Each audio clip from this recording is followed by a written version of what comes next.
Гняв, обида към мама е начин за съхранение на отношенията с нея. По този начин човек се чувства свързан с мама.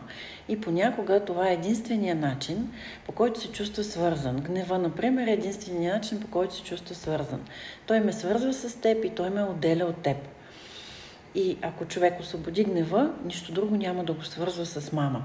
И отново ще попадне в тази детска ситуация, в която да се чувства отхвърлен, ненужен, необичан и така нататък. Този, който иска да запази отношенията по този начин с мама, е детската част, която не е получила нещо много важно. Тази работа я вършим в терапия, в констелации, с техники показвам как да осъзнаеш своите потребности, как да си върнеш своите загубени части в отношенията с мама, как да пораснеш, за да се отлепиш, за да се отделиш от нея емоционално. Като цяло, ако поддържате негативно отношение към мама, тук има две истории. Една моя част иска да съхрани отношенията с мама и иска да получи нещо важно.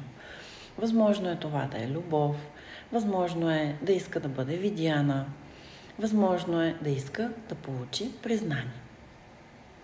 Естествено има и друга част, която най-вероятно има нужда и иска мама да признае болката й, да признае чувствата й. Това обикновено се случва с емоционално недостъпни майки, които не са признавали чувствата на детето.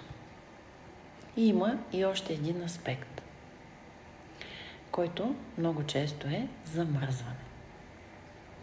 Аз имам формула.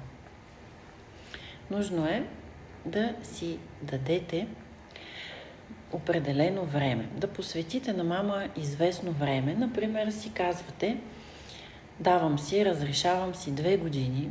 2 години е нормален срок. Да бъда в терапия, да си поплача, да се погневя, да излекувам тази своя рана.